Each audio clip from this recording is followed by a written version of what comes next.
اسلام آباد میں ایک بہت بڑے تاجر ہیں، بہت بڑے تاجر ہیں، کروڑوں روپے کا بزنس ہے ان کا واقعہ سنایا کہ جوانی میں اس آدمی کی آنکھوں کی بینائی چلی گئی، کوئی بیماری ہوئی ہے، بس ایک دم بینائی چلی ہو جاتا ہے، بعض دفعہ کوئی ایسا اٹیک ہو جاتا ہے، وہ بیچارہ علاج کرا کے تھک گیا، اس کی بینائی واپس نہیں آئی۔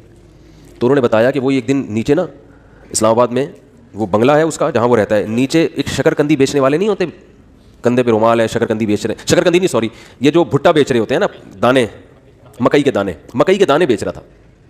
کہہ رہے ہیں اسے اپنے دوست سے کہا اس مکئی کے جو دانے بیچ رہا ہے نا، آواز آئی نا اس کی، تو اس کو جا کے بولو کہ یہ جب ان اسلام آباد کے بنگلوں میں گھومتا ہوگا احساس کمتری کا شکار ہوتا ہوگا کہ یار میری ایک ریڑھی مکئی کے دانے اور میں کیا کتنی ایک اس پہ 5 روپے بچا لیتا ہوگا زیادہ سے زیادہ ہے بھائی، تو میں غریب آدمی ہوں اور یہ کتنے بڑے بڑے لوگ ہیں جن کے بڑے خوبصورت بنگلے اور میں ایسا غریب۔ تو اس نے جس کی آنکھوں کی بینائی چلی گئی نا، اس نے کہا اپنے دوست سے کہ اس کو جا کے بتاؤ کہ تو اپنی آنکھیں مجھے دے دے اور میرا بنگلہ لے لے، اور یہ بھٹے کی ریڑھی کس کو پکڑا دے، مجھے پکڑا دے، میں اس پہ راضی ہوں۔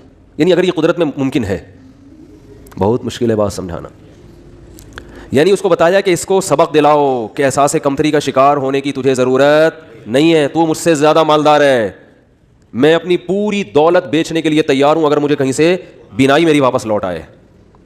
یعنی اگر قدرت مجھے یہ آپشن دے کہ بھائی تو اس مکئی بیچنے والے کی جگہ ریڑھی میں صدائیں لگا رہا ہے، دھوتی پہن کے اور پھٹے پرانے کپڑے پہن کے گھوم رہا ہے، ہم تجھے اس کی جگہ لے آتے ہیں لیکن آنکھیں مل جائیں گی، اور اس کو بنگلے میں لا کے بٹھا دیتے ہیں لیکن آنکھیں اس سے چھین لیں گے، تو سیٹھ نے کہا کہ اس کو بولو کہ میں اس پہ راضی ہوں لیکن تو اس پہ راضی نہیں ہوگا، تو اس لیے اللہ نے تجھے مجھ سے زیادہ نعمتیں دی ہیں۔ تو بھائی شکر کرنا سیکھو اللہ کے بندو، آج ناشکری بہت ہو رہی ہے۔ ہمارے حضرت مفتی رشید احمد صاحب رحمہ اللہ تعالیٰ، بہت دفعہ یہ واقعہ سنا ہے، بس مختصر بتاؤں گا، 60 سال کی عمر تک انتہائی غربت میں وقت گزارا انہوں نے، انتہائی غربت، اور دارالعلوم کورنگی کے شیخ الحدیث تھے، جو سب سے بڑا عہدہ ہوتا ہے۔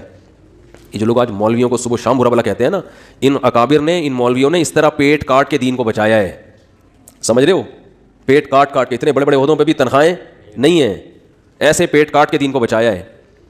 تو حضرت فرماتے ہیں کہ ہمارے پاس صبح ناشتے میں انڈا خریدنے کے پیسے نہیں ہوتے، تو روزانہ دال۔ ایک دن ایک مہمان نے کہا کہ آپ کے جب بھی آؤ دال ہی پکی ہوئی ہوتی ہے۔ حضرت فرماتے ہیں ہم نے تو کبھی سوچا بھی نہیں تھا روزانہ دال کھاتے ہیں۔ اس نے کہا کہ روز دال پکی ہوئی ہوتی ہے، تو حضرت نے فرمایا، میں نے کہا حلال اتنا ہی ملتا ہے، حلال کیا ہے، اتنا ہی ملتا ہے۔ تو حضرت فرماتے ہیں اس کے بتانے سے ہمیں خیال آیا کہ واقعی ہم اتنے دنوں سے دال کھا رہے ہیں۔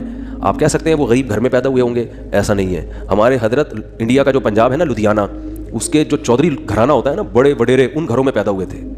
والد صاحب ٹھیک ٹھاک مالدار تھے، گاؤں کے جو ہوتے ہیں نا بڑے وڈیرے۔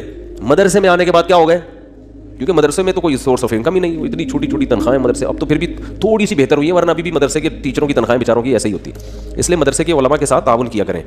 سمجھ رہے ہو کہ نہیں سمجھ رہے؟ لوگ دیکھتے ہیں بعض علماء کو بڑے لینڈ کروزر یہ وہ، ان کو دیکھ کے لوگوں کو دھوکہ آتا ہے، وہ سمجھتے ہیں سارے ایسے ہی ہوتے ہیں، ضرور تھوڑی سارے، وہ تو بیچارے چندے کو اللہ مال دے دیتا ہے، بیچارے زیادہ تر تو غریب ہی ہوتے ہیں اور مانگتے نہیں کسی سے۔ تو یہ عوام کی ذمہ داری ہے کہ وہ ان کے ساتھ تعاون کرے تاکہ وہ دین کے کام دل جمی کے ساتھ کر سکیں، لیکن وہ مانگتے نہیں کسی سے۔ اور جو مانگ رہے ہوتے ہیں وہ صحیح، وہ عالم جو بھیک مانگ رہے ہوتے ہیں لوگوں سے کبھی، اس سے وہ پھر وہ عالم نہیں ہوگا، اس کی تحقیق کرو۔ تو ہمارے دینی مدارس میں بہت سے علماء ہیں بیچارے دن رات تدریس میں لگے ہوئے ہیں، کبھی کسی کے سامنے اپنی حاجت پیش نہیں کرتے۔ تو ہمارے حضرت فرماتے ہیں کہ ان حالات میں جب میرے پاس انڈا خریدنے کے پیسے نہیں ہوتے تھے اور میں سال میں 1 مرتبہ اپنے شیخ کی زیارت کے لیے لاہور جایا کرتا تھا، تو وہ جو سال میں 1 مرتبہ ان کی خدمت میں جاتے تھے تو ہر مہینے تنخواہ سے تھوڑے تھوڑے پیسے بچا کے سال میں 1 مرتبہ اس قابل ہوتے تھے کہ بس یا ٹرین کا کرایہ جمع ہو جاتا تھا ان کا۔ لیکن آپ دیکھو اہل اللہ کی صحبت کی اہمیت کتنی تھی، کیونکہ اگر یہ صحبت نہ ملتی نا تو پھر غربت میں یہ توکل نہیں ہوتا۔ تو اپنے شیخ سے ملنے کے لیے جایا کرتے۔ ہمارے ہاں بزرگ ہوتے ہیں، اس لیے ہم بزرگوں کی زیارت کے بھی قائل ہیں۔ بعض لوگوں کے ہاں بزرگ کا سیٹ اپ ہی نہیں ہے، بزرگی کا سسٹم ہی ختم ہو گیا ان کے ہاں، تو جن کے ہاں ہوتا ہے ان کے ہاں یہ سارے سیٹ اپ ہوتے ہیں، ٹھیک ہے نا، کہ وہ اپنے بزرگوں کی زیارت بھی کرتے ہیں۔ بعض لوگوں نے ہر بزرگ میں اتنے کیڑے نکال لیے کہ معاشرے سے بزرگوں کو کیا کر دیا ہے، بزرگی معاشرے سے شارٹ ہو گئے ہیں۔ ایسا نہیں ہوتا، ہر دور میں بزرگ ہول سیل کے حساب سے رہیں گے۔ تو خیر، تو حضرت فرمایا کرتے تھے اس کنڈیشن میں میں اپنے آپ کو دنیا کا سب سے بڑا سیٹ سمجھتا تھا۔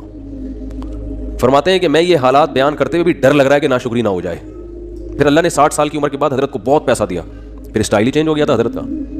بھائی جب اللہ نے غریب رکھا ہے تو غریبوں کی طرح، جب پیسہ آیا تو پھر وہ حدیث ان اللہ یحب ان یرا اثر نعمته علی عبده، اللہ چاہتے ہیں کہ جب اللہ نے کسی کو نعمت دی ہو۔ صحیح بخاری کی حدیث ہے کہ ایک صحابی کو دیکھا پراگندہ حال، پوچھا کیا تمہارے پاس پیسہ نہیں ہے؟ فرمایا ہاں، تو فرمایا کہ نظر کیوں نہیں آ رہا؟